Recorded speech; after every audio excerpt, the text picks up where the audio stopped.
Good evening. Tonight I wanted to reflect on experiences I shared with two Italian composers, Nino Rota and Giancarlo Menotti. Both Italian, both born the same year, and both studied at the Curtis Institute of Music in Philadelphia. Strangely enough, their studies made them acutely aware of not only the Italian music that they left, but the American music that they embodied and used in their music. Most people will hear the name Nino Rota and that of Giancarlo Menotti and perhaps recognize the names, but would be unfamiliar with the music that they wrote. Especially the symphonic attendee would probably have this difficulty. And yet I assure you that you know the music of Rota and Menotti probably quite well. Rota wrote practically all of the music for the Federico Fellini films. And he also did a few with Zeffirelli, The Taming of the Shrew, and Romeo and Juliet. La da da da da dee da da. He also was present for Francis Ford Coppola and wrote the Godfather music, which we all know. Menotti, on the other hand, was a monster figure in the stage and the world of opera. His Amal and the Night Visitors still remains one of the top 10 performed operas in the world every year. And The Council and The Saint of Bleecker Street are testimony to his greatness as a theatrical composer. Both of these men, having studied together, kept in touch with one another, and it seems like I became a topic of conversation for what I was doing with Nino Rota's music. Menotti was then intrigued and invited me to go to Spoleto Festival in 1976 for the bicentennial Gershwin Marathon, but more about that later. I first met Maestro Rota in the summer of 1966. I might stop right here and say that I graduated from high school in '65, and I arrived in Rome about 12 days short of my 18th birthday. And then I got started in school over there, and I believe I documented that in one of the earlier talks that we gave. So if you are interested in that, you can go back and fill in that blank.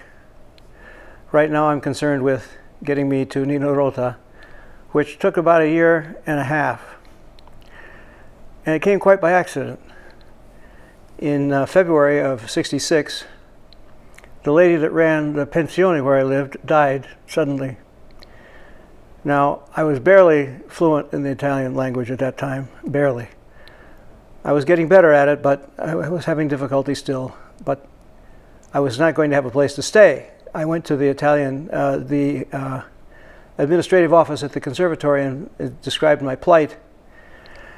And fortunately for me and others like me, orphaned, shall we say, without homes, the conservatory had an agreement with the Foro Italico, where the 1960 Olympics were given.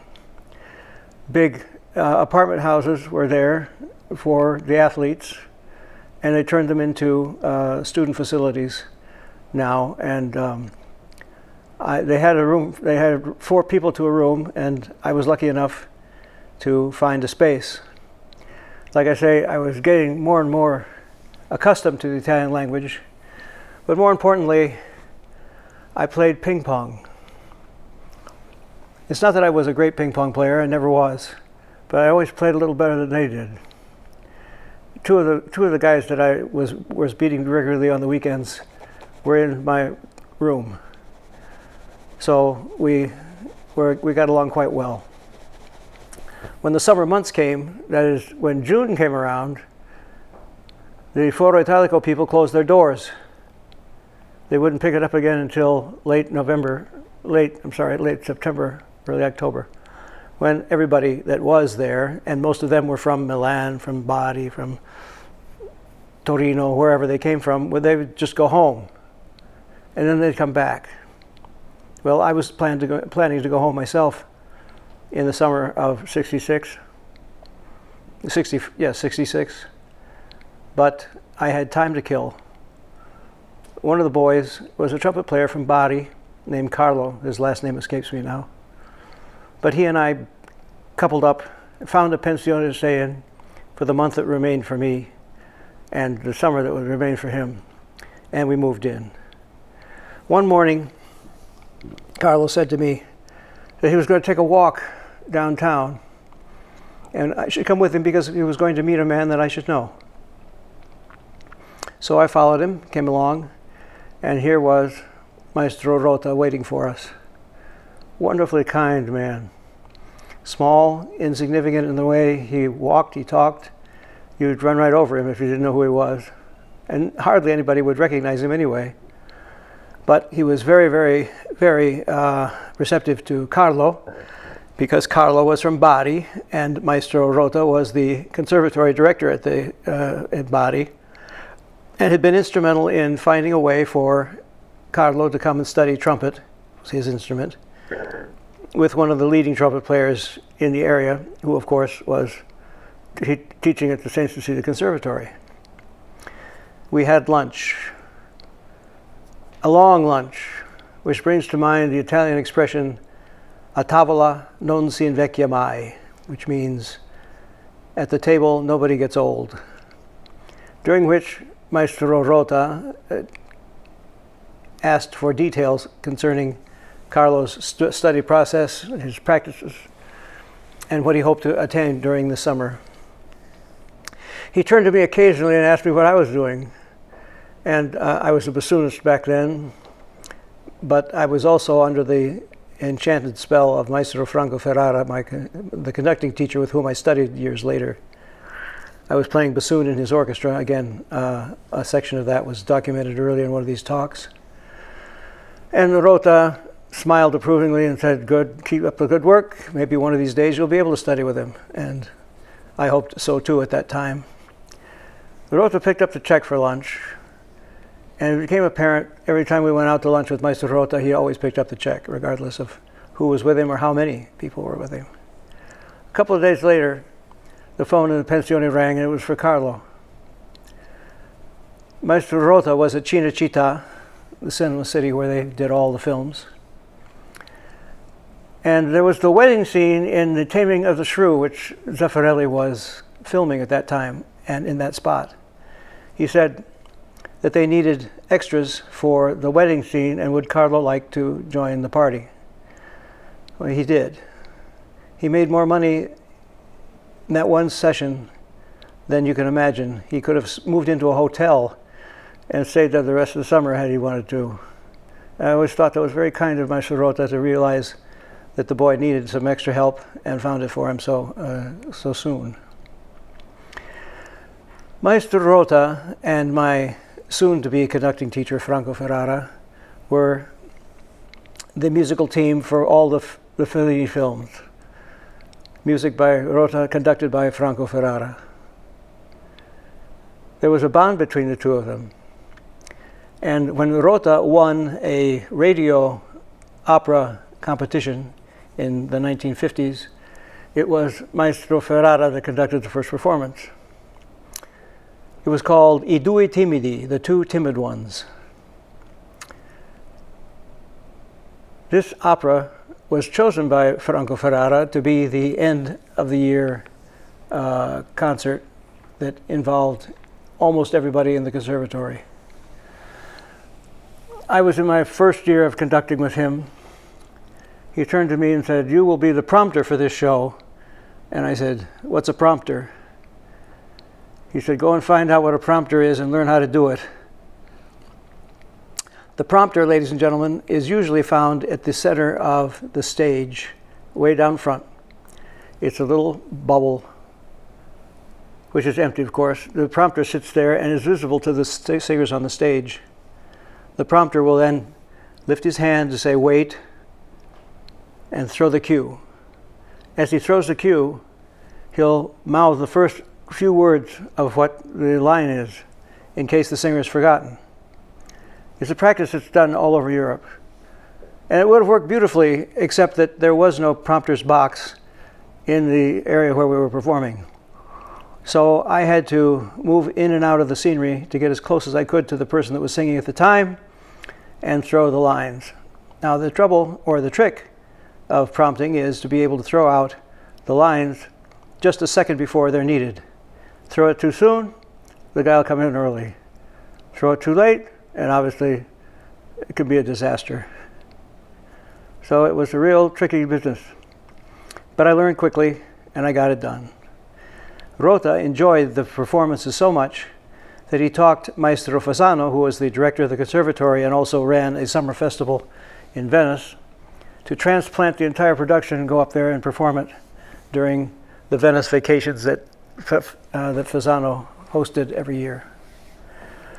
So we were all engaged to go up to Venice, except the conductor got a better offer to tour in Poland with a group, promptly pronounced the fact that he was not going to be there, and left.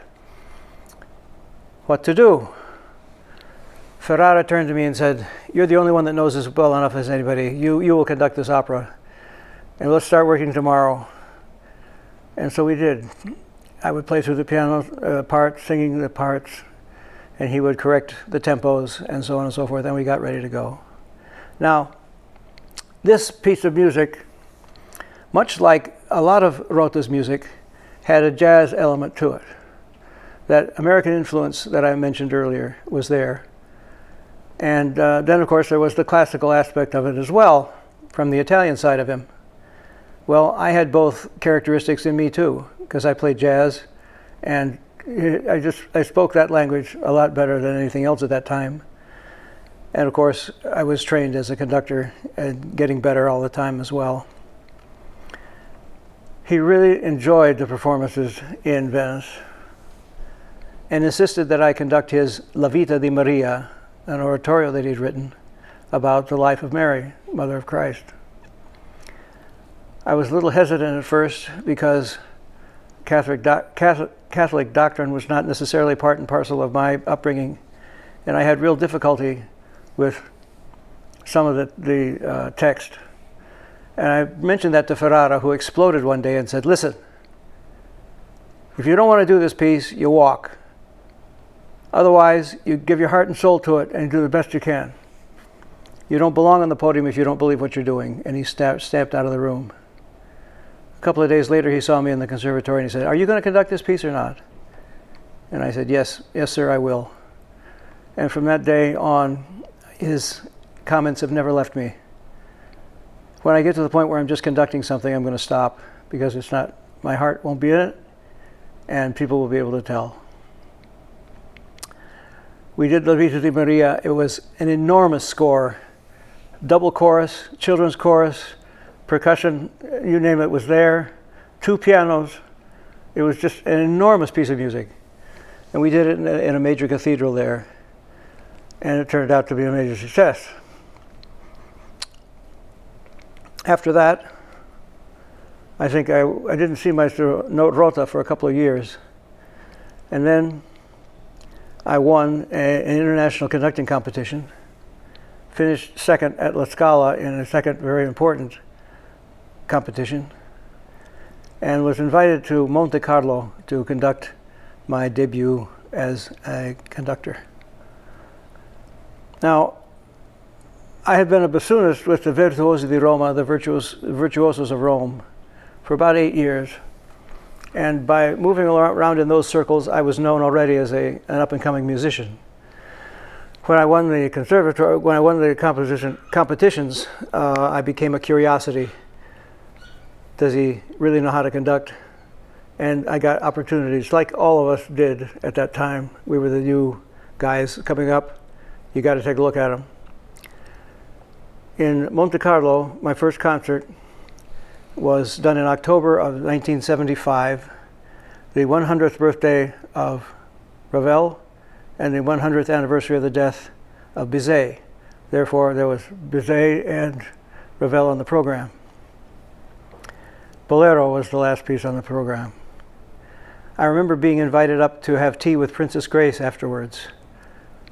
Now, I've only mentioned that because my wife was a great Cary Grant fan.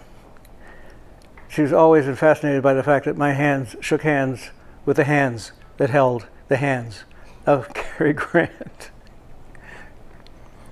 Fortunately, he was not in the scene when I came aboard because I would have lost him. I would have lost her completely.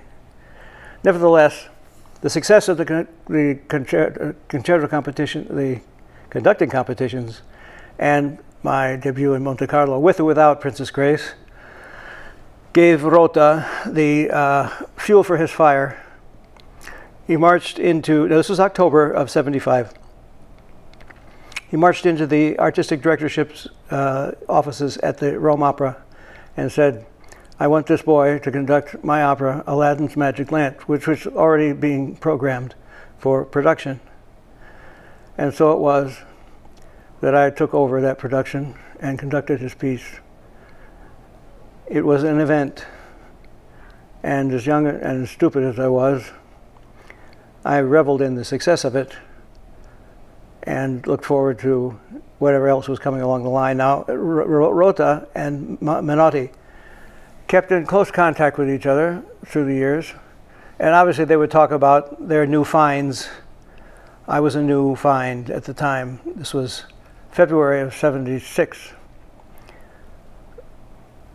Menotti was planning his Spoleto Festival of the Two Worlds at that time for the summer, and there was a Gershwin marathon to be played on New Year's Eve, on the 4th of July.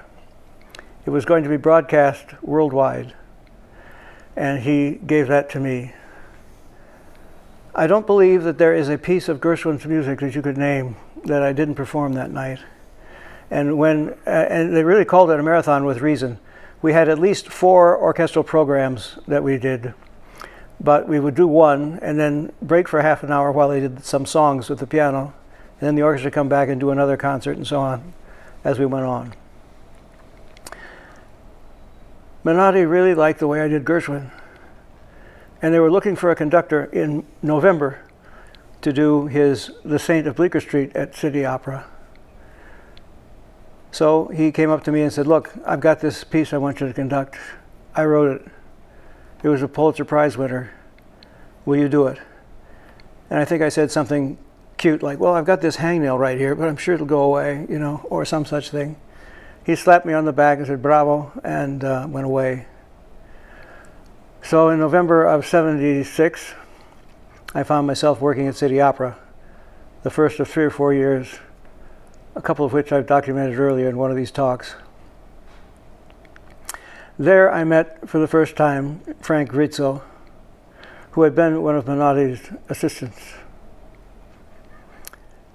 Frank was a behind-the-scenes kind of guy, but he knew what he wanted, he knew how to get it. He was a stage director by trade, having worked very close with Menotti as a stage director assistant for a number of years. And he knew the Saint of Bleecker Street backwards and forwards. It was working with Frank that I started getting a real feel for what opera was all about. But I digress. I've got to back up. That was the trouble with this. I'm going to get off on tangents because the two things are so intertwined. I wanted to follow up with Rota after the success of Aladdin's Magic Lamp. We would run into each other in Rome, and we would run into each other in New York. He would come to hear my performances, and one time I remember going with him to the Manhattan School of Music, where they were performing the Capelli di Paglia di Firenze, the Italian straw hat of Florence, which they had done at Santa Fe the year before. When Rota, well, he and I would meet for tea an awful lot. And every time I was in Rome, he would want me to call him. He was frantically interested in what I was doing, how my career was advancing. And I would go over to see him. One day, as I arrived, he said, go to the piano. You'll find the 2 pieces of music there. Read them both and tell me what you think. Okay. So I went to the piano, and there were 2 16-bar pieces of music written in a very, very beautiful hand in pencil. And I sat down and read through them a couple of times each. By that time, he had found a chair and pulled it up next to the piano keyboard and looked at me and said, "Well, what do you think?" I said, "Well, I don't know, Maestro. They're both so beautiful and so poignant and so soul-searching." He says, "Yeah, I'm having trouble deciding which one to use for my new film that I'm working on." "Which one's that, Maestro?" "The Godfather 2. I can't remember now for the life of me which one I liked better than the other. I didn't pronounce it then for him, and I've long since forgotten which one it was. But it was quite something to have the original right in my hands. Incidentally, it's probably worth mentioning that Rota lived in what must have been a 15th or 16th century stone castle. It was like a small castle inside the city. It had a stone-cut circular stairwell that went around. And inside, the rooms had circular hallways. And I remember going into his immense living room with books, paintings, and papers cluttered everywhere, everywhere. He was a hopeless pack rat. And one time, I was being evicted from my room, my apartment out at San Piero and Paolo, where the major basilica is. And I was up at 6 o'clock in the morning on Thursdays to get the news of where the apartments were, how much they cost, tried to make appointments, tried to get there only to find that somebody had been there 2 seconds before me and got the apartment. So this particular day, he asked me how things were going, and I said, "Maestro, I'm really kind of down in the dumps because I can't seem to find an apartment." And he said, "You know, I have the same problem. I've got to find a place to stay." And so I'm thinking, well, wow, Maestro, if you were going to leave this place, I'd be more than happy to take over. No, Caro, you don't understand. This place is full. I have to have a new place. Well, strangely enough, he did one of the most irrational things that I could think of. He actually bought everybody else out of the place and took over the whole building. He could do that, and he did. When he had his first heart attack, everybody was shocked. His cousin from Milan came down to be with him after the doctor's visits, and basically to keep track and see that he would do what was asked of him, a feat that was almost proven impossible. She gave me a call and said, "Cal, he wants to see you. Meet us tonight at this restaurant." So I went. He was ghastly white, walked very, very slowly and Yes, with a lot of effort he was walking. But he perked up when I came in, and of course wanted to know all the particulars of the career, how I'd been, what I was doing, where I would go. And then all of a sudden he excused himself and walked off in the position of the kitchen. 5 minutes go by, during which Sylvia, the cousin, was explaining to me how they were trying to get him to go to Houston to see the heart transplant doctor at the time, Dr. Jack someone or another whose name escapes me now. But this was an early time for heart transplants, and the fatality rate was probably just as great as the success rate, if not more. But she wanted me to make sure that I stressed the point that he should go and do it. 10 minutes go by. We don't see him. Now there's some concern. 10 minutes can be a long time if the restaurants are all small. He had headed off in the direction of the bathrooms. Should I go and check? We didn't know what to do. 15 minutes. I'm thinking he's had another heart attack. We've got to do something. Just as I was about ready to get up and go, he ambled back to the table, excused himself for being late, saying that he was waylaid by speaking to the owner of the restaurant in the kitchen, and of course picking up the tab. When we approached the idea of getting the heart transplant, he said, no, don't worry about it. In a couple of days, it'll all be better. This has happened to me before, and I know what I'm doing. Don't worry about that. 3 days later, he died. Now, I was never really close to Maestro Rota, close as some people might pretend to be. He was a loner, but a kind and gentle man. His cousin paid an enormous amount of money to win all of the performance rights to his works and hired me to do a catalog of his works, which I did. In thanks for the work that I did, she gave me his particular score, his piano vocal score from 1896 of Bohème, the first edition, autographed by Puccini himself, which is quite a nice thing to have. Rota was like W.C. Fields. He had safety deposit box everywhere, all over the world. They found a mass of keys, but nobody knew which key went in which bank. So all the money that he had stashed away is probably still there, collecting interest, or just sitting there, waiting for somebody to claim it, unfortunately. But in 1981, I was asked to conduct a program of all of his major music at the Radio Orchestra of Rome. It was during the summer, and it was done outside at the Villa Borghese, in an area out there. I was given a trailer to change my clothes in, and at the end of the program, which sent everybody home whistling one theme or another, I was about ready to go, moving towards the door, and I heard a very faint knock. I opened the door, and a very frail, small woman with tears in her eyes looked up and said, "Please allow me to thank you with all my heart for bringing Nino back tonight."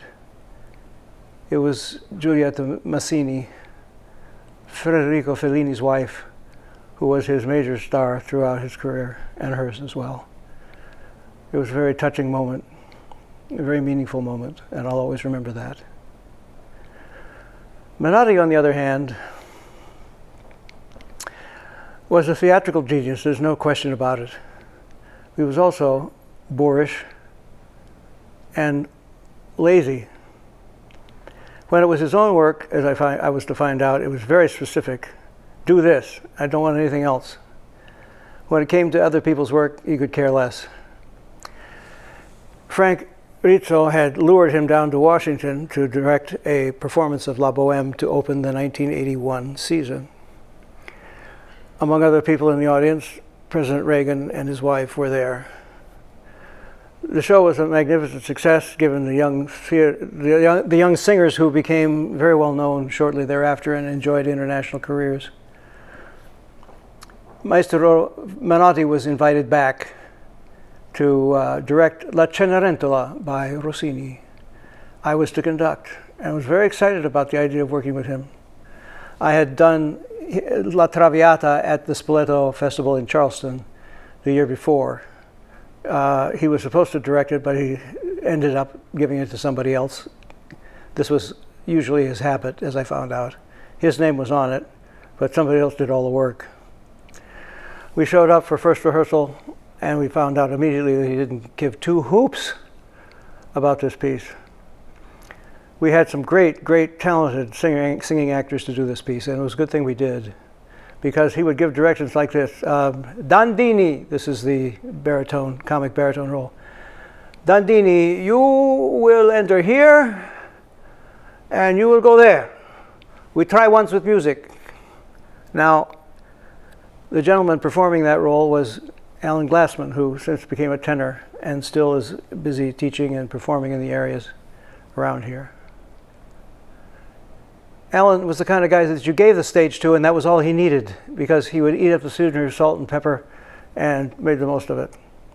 And the others were pretty much in the same boat. Therefore, everybody was kind of doing their own shtick, hoping that the maestro would care enough about it to fine-tune what they were doing, but was not the case at all. We would go to dinner afterwards and bemoan the fact that we were kind of a ship adrift, without a sail, without somebody to guide it. But the real kicker came when we reached the third aria written for Don Magnifico, the father of the two unfortunate girls that don't get married. Rossini wrote three arias for this comic base. The third is rarely ever done because it's so difficult. The tag of it has about 40,000 words in like 30 seconds. Unbelievably hard to do. But we had Francois Lou singing the part. Francois was one of the finest musicians and funniest men that I've ever met in my life. And he and I worked on this piece and worked it up to snuff. So imagine our surprise when we got to this and Menotti says, "We will skip this aria, I do not want to do it." "Maestro, I'm sorry, but we prefer it." No. It's too long, no one will understand it. I said, by now, knowing the way it was, I said, "That's okay, Maestro. If you don't want to stage it, Francois will just stand there and sing it by himself." "But my boy, you don't understand. It's too difficult." I said, "Maestro, don't worry yourself. Take 5 minutes. Francois and I will work out something and it'll be just fine." "All right, call in the supers," he says. There were the supernumeraries, the extras were brought in. And within a span of 10 minutes, he staged something that had nothing to do at all with the aria. Nothing. But Francois did what he was told. Opening night, Francois stopped the show. He exited at the end of the aria. It must have been a full minute before people calmed down. It was just absolutely spectacular, as it was to be for the rest of the run and the following year when we came back and did it. That night at the reception, Menotti and I happened to be back-to-back getting dessert. He turned to me and said, "You know, my boy, you are right." "Well, thank you, Maestro. That's nice to know after all this time." It was an honor to work with both of these guys. Menotti had me on board for his double bill, the telephone and the medium. The telephone is a piece of fluff lasting about 25 minutes. Ben and Lucy are the characters. She's always on the phone. Ben shows up at her apartment. He has to leave for an engagement somewhere. It might be gone for weeks. He wants to ask her to marry him, but every time he gets close to doing it, the phone rings. Finally, he leaves, and it looks like he's not going to ask her, and then the phone rings, and it's him from the station. "Will you marry me?" "Of course. And don't forget my number," she says as she goes off the way. On the other hand, the medium is one of the darkest and most chilling of all operas, really. And the strange thing about it is you can actually do it with a card table, 4 chairs, and a door that opens and closes. It's that strong in its musical depiction of what happens. Of course, this was not the case with Menotti, who had the room set as a seance, which it is. It's a fake fortune teller who is giving people what they want. So 2 people came to hear their daughter who had drowned in a pool of water. And then as Monica, the assistant to, I forget what her name is, Baba, I think, is singing, "Mother, Mother, are you there?" All of a sudden, the medium yells out and shrieks, "Somebody grabbed me by the throat." The lights go on. He says, "Who touched me? Who was it?"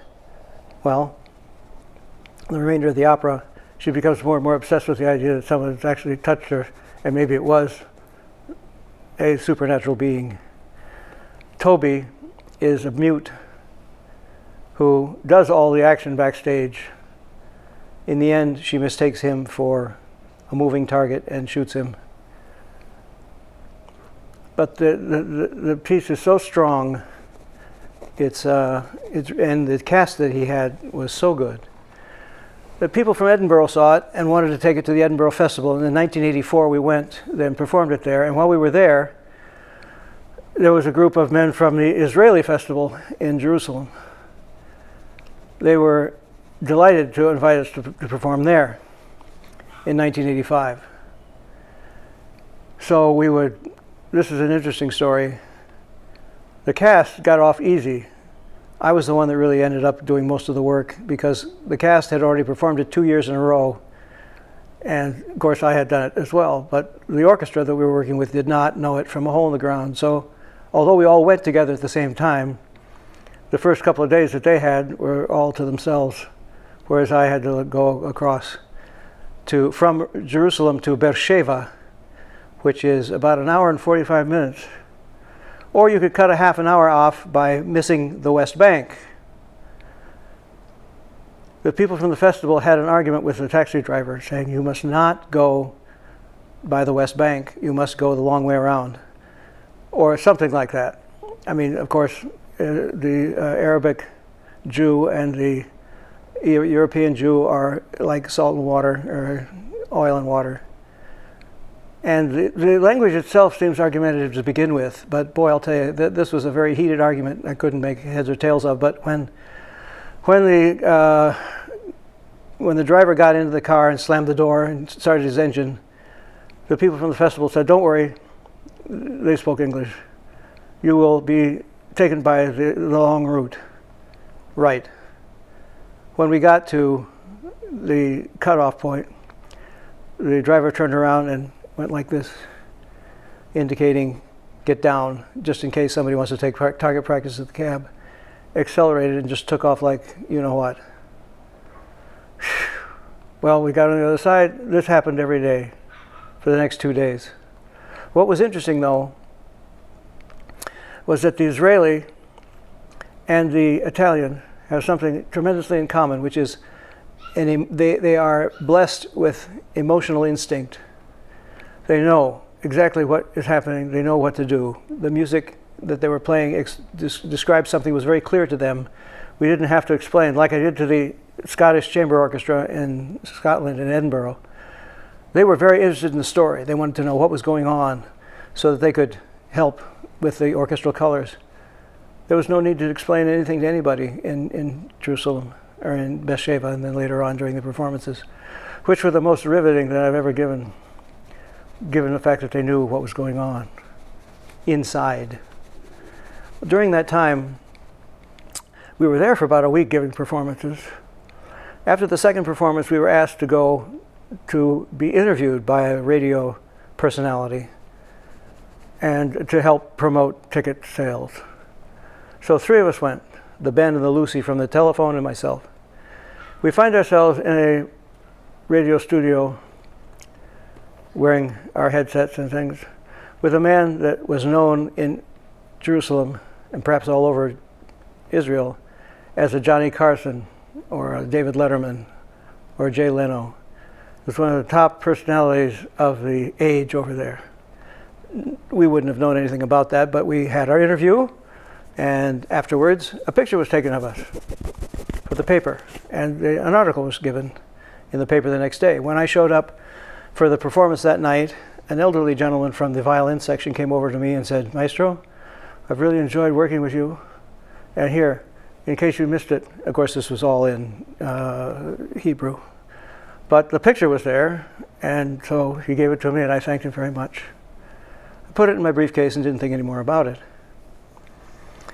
Before we left for Israel, we were interrogated by young Israeli military people who asked questions like, "What is your purpose in going to Israel?" "Well, we're going to work at the Israel Festival." "Contract, please. Let me see your contract." Show them the contract. Then somebody else would come by and say, "What is your purpose for going to Israel?" "I'm going to conduct the Israel contract." This went on and on for quite some time. Now we're about ready to go home. And I actually was going home. I was going home to Rome. The others were going back to New York and then subsequently on to Washington, D.C. and other parts where they lived. But I was separated from them and had no way of knowing what was going to happen next when I was asked by a military guy with his gun at his side, what was my purpose for being in Israel? "Well, I was working at the Israeli Festival." "Contract, please. Let me see your contract." My contract I had given to the house manager when we were in New York to get the tickets and to prove we were going on the flight. They were long gone. I had no idea how I was going to handle this one.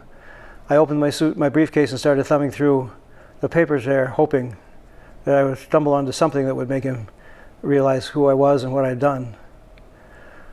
I stayed at it just a little too long. I heard him cock his gun, and he moved in and said, "What are you doing? Where is your contract?" Just then my hands fell on this piece of paper, this newspaper article with a picture, and I gave it to him. I said, "Here, this might explain something." When he looked at the picture, he oohed and ahed and signaled for his colleagues to gather around, and they came running with their guns at their sides, and they all oohed and ahed. This man saved my life. He was obviously, like I say, a Johnny Carson or any famous personality that you might care to remember. He was the head honcho of radio. So, with apologies, the gentleman that had been interrogating me walked me back to the boarding area, and asked again to be excused for his work, for doing his job. I said, don't worry about it. No problem at all. But I walked away thinking, thank goodness that old gentleman saved me the trouble of being held as detainee for God knows how many years it would have been. Because over there they don't play ball at all. Menotti died in 2005. He was 95 years old, 94 years old. He left behind a wealth of operatic literature. I also had the privilege of doing the council with him, as well as the St. of Bleecker Street, which I did at City Opera. But the council is his masterpiece. Talk about dramatic music. This was it. And to be with him while he shaped his own particular version of it was singularly breathtaking and beautiful. I'll never forget that. He was lazy for everything else, but boy, I would tell you, when he did his own work, he was very specific and very good at what he did. And that pretty much wraps up these two stories. I don't know how much time I spent or how many people are still with me, but anyway, I thank you for giving me the space and time, and God bless you all. Good night.